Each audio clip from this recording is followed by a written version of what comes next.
और अब बात करते हैं योगी कैबिनेट की, जिसने आज 22 प्रस्तावों पर मुहर लगाई। बड़ी बात यह है कि माध्यमिक और बेसिक शिक्षा का महानिदेशक अब एक ही होगा। सरकार का कहना है कि इस फैसले से शिक्षा व्यवस्था बेहतर होगी। वहीं एक फैसला लखनऊ, वाराणसी और कानपुर पुलिस कमिश्नरेट को लेकर भी हुआ।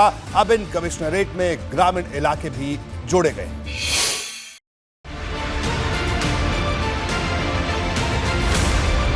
मुख्यमंत्री योगी आदित्यनाथ की अध्यक्षता में लोक भवन में कैबिनेट बैठक हुई। इस दौरान 22 अहम फैसलों पर मुहर लगी। खास बात यह है कि माध्यमिक और बेसिक शिक्षा का महानिदेशक अब एक ही होगा। मंत्री संदीप सिंह ने जानकारी देते हुए कहा कि इस निर्णय से शिक्षा व्यवस्था बेहतर होगी। मंत्रिपरिषद की बैठक में 23 प्रस्ताव आए थे, जिनमें से 22 प्रस्ताव पास हो गए, लेकिन सबसे ज्यादा चर्चा शिक्षा विभाग से जुड़े फैसले को लेकर है। योगी कैबिनेट की आज महत्वपूर्ण बैठक लोक भवन में हुई। इस कैबिनेट बैठक में कुल 22 प्रस्तावों को मंजूरी मिली। इसमें शिक्षा विभाग, गृह विभाग, आबकारी विभाग और औद्योगिक विकास से जुड़े तमाम सारे प्रस्ताव पास हुए। सबसे महत्वपूर्ण औद्योगिक विकास नीति, इंडस्ट्रियल डेवलपमेंट पॉलिसी 2022 को आज कैबिनेट ने मंजूरी दी। दरअसल उत्तर प्रदेश की योगी सरकार यूपी को $1 ट्रिलियन की इकॉनमी बनाने में जुटी है। इसके अलावा योगी सरकार का लक्ष्य यूपी को 1 ट्रिलियन इकॉनमी बनाने का भी है, जिसकी झलक भी कैबिनेट फैसले में दिखाई दी। योगी कैबिनेट ने नई औद्योगिक नीति 2022 को मंजूरी दे दी है, जिसमें 50 करोड़ से 3000 करोड़ तक के उद्योगों को 4 श्रेणियों में बांटा गया है। इस नई नीति के तहत अब उत्तर प्रदेश में बड़े उद्योग यानी 50 करोड़ से लेकर 3000 करोड़ तक के जो उद्योग होंगे, उन्हें 4 अलग अलग कैटेगरी में बांटा गया है और साथ ही साथ किस तरह से सब्सिडी दी जाएगी उसे भी 4 अलग अलग कैटेगरी में बांटा गया है।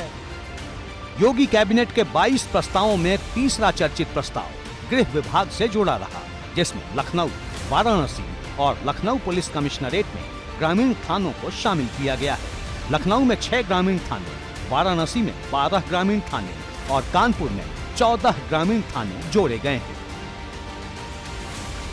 एबीपी गंगा के लिए लखनऊ से अनुभव शुक्ला की रिपोर्ट।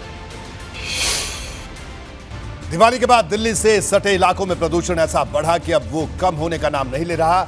हर दिन एयर क्वालिटी इंडेक्स बढ़ता जा रहा है। कहीं ये आंकड़ा 300 के पार दर्ज हो रहा है तो कहीं 400 के पार। नोएडा और ग्रेटर नोएडा में भी हालात खराब है। इसके अलावा गाजियाबाद की स्थिति भी चिंताजनक बनी हुई है।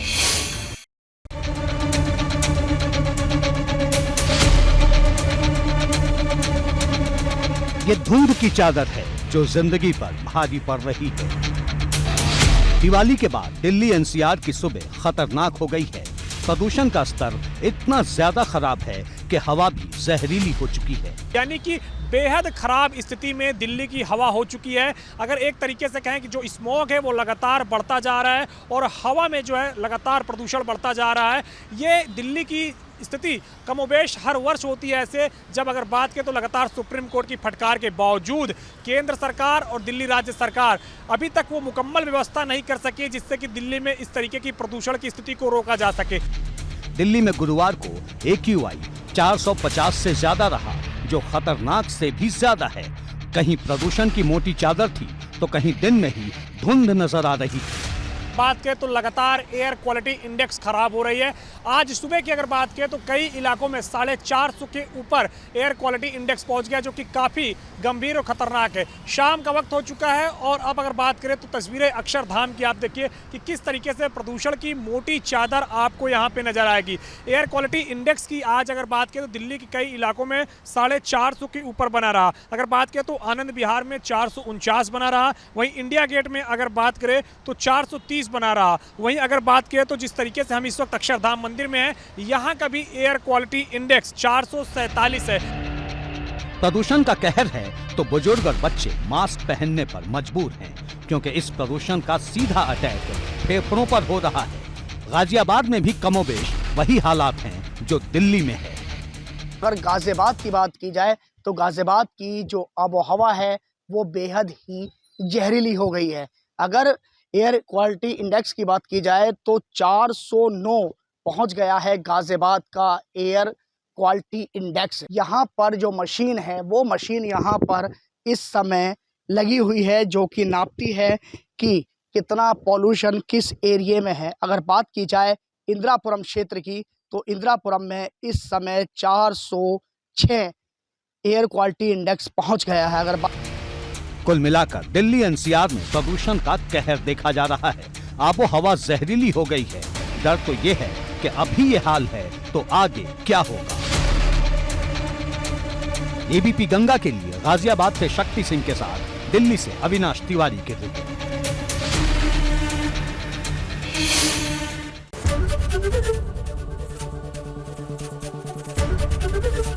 एबीपी गंगा, खबर आपकी, जुबान आपकी।